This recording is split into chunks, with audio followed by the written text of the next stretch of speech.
Hey everybody, very excited today as Halo Infinite's campaign demo was just dropped. So what I'm going to do is go through it with you to show you what you can expect from Halo Infinite's multiplayer. We're going to go over things such as, is there going to be a Battle Royale mode? Not just that, we're also going to go over the mechanics for things like the movement and the fighting, as well as much more. So stay tuned, I'm going to roll the intro.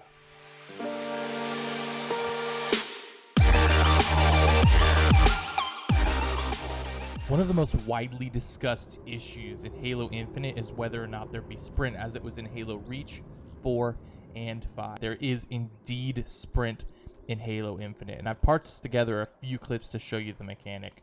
Master Chief is about to run up this ramp here, and you'll see that he moves like an old man. But that's just fine because it is a different purpose. The sprint mechanic looks to be less about speed and more about building up momentum so that he can slide like he could in Halo 5. You'll also notice after that beatdown, there is no Spartan charge if you click beatdown after the end of a sprint. But what you will notice is he does not have to sprint for very long in order to get that slide off. One of the other highly controversial discussions leading up to the release of Halo Infinite was whether or not there'd be a clamber and a thrust. Throughout all of the videos I've watched so far, I have not seen a thrust, but what we have seen is a clamber. And as you watch here, there's something I want to point out to you, and it's that you'll notice that he can fire almost immediately outside of the clamber and jump. So it's much smoother than it was in Halo 5, and you won't be punished as hard. So to continue on theme with the movement mechanics, the next thing I want to show you is the grappler, as it can do a lot. Here, it looks like you can cover a lot of ground with it, but it doesn't just apply to movement. This is also a fighting mechanic now. When you jump and hit somebody with the grappler, it will pull you towards them. The next two mechanics I want to discuss are bloom and hit markers, both of which are present in Halo Infinite. People traditionally don't like bloom because they think it makes it too inconsistent, and as for hit markers, they think it provides too much information. Bloom doesn't appear to be on all weapons. When you look at these first few, you can see that there is a bit of a bloom, but looking at something like the shotgun, there is no bloom. We're just going to have to wait and see if this is something that's present on the battle rifle. It only appears to be present on automatics and single shot weapons. As for hit markers, you can see that they're only present when the grenade is attached, not when it explodes. You don't have to worry about it providing too much information in competitive multiplayer. Similar to Halo 3, it also looks like you can deploy pick-upable abilities. What I've been told is that this is what the grappler will be in multiplayer. Finally, we're going to get to the most exciting part of this for most people, and that's the new weapons that were displayed in this trailer that you can look forward to using in multiplayer versus your friends. I started with the shotgun on screen because it's pretty standard. It looks very similar to what we've seen in the past with a visual update, and it's now called the Bulldog. The first new weapon introduced in this trailer is called the Mangler. Looks a bit like the Mauler from Halo 3, but has a bit of a different function. It's a single shot weapon. It honestly looks as an alternative to the pistol, as it hits a little bit heavier but fires slower.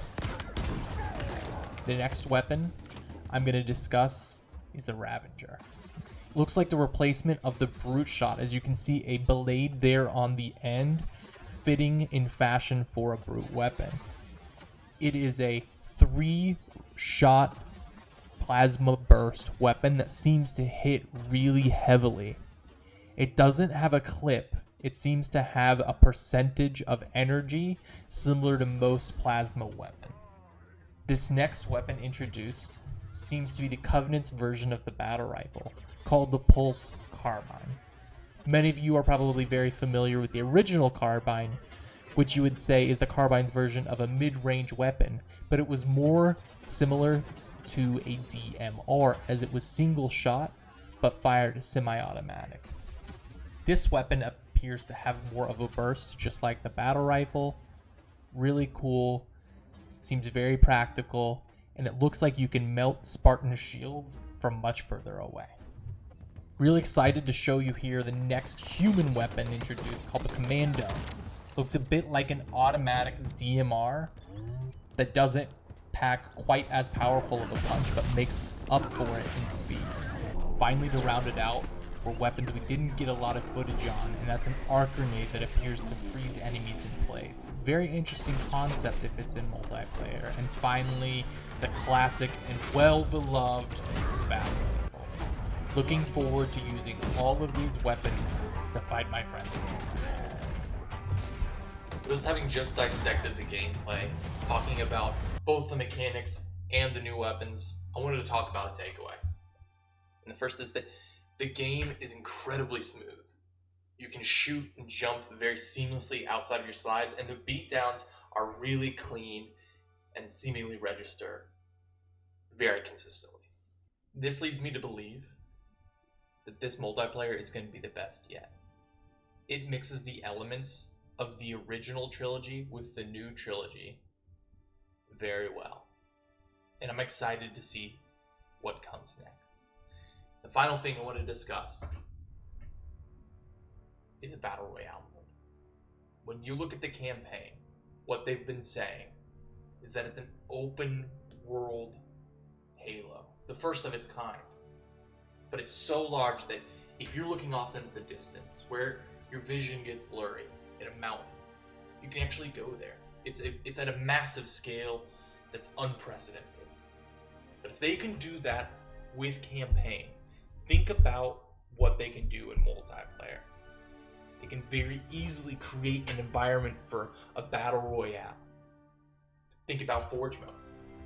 If they take and bring that same element into an open sandbox for Forge, you can create things like a 30 versus 30 Spartan battle, a true big team battle.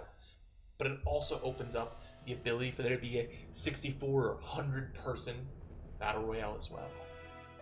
The best part about this is, on launch, will or won't there be a battle royale?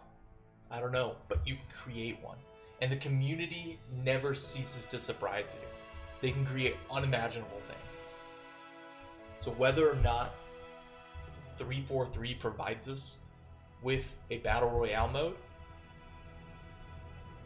I know the community won't let us down. I know a lot of us wanted to see more than just a campaign demo. And I'm sure as we get closer to release, we will. And I'll admit that this demo wasn't as emotion-filled and packed as the trailer that was released last E3.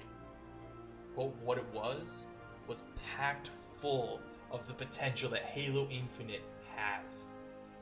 I literally have goosebumps. I want to end by saying how excited I am for Halo Infinite. The Halo games have been groundbreaking for a multitude of reasons. From Halo 1's landing to Halo 2's online FPS, Xbox Live experience to Halo 3's Forge and Feeder. Halo continues to innovate, and I think Halo Infinite will be no different. Thank you so much for watching. This is just my second video. If you want to watch the introduction, it's going to be pasted here at the end of the video. I'm going to start doing more, all things FPS. And I look forward to seeing you next video. Into the night, I raise my hand to the fire, but it's no use, 'cause you can't stop it from shining through.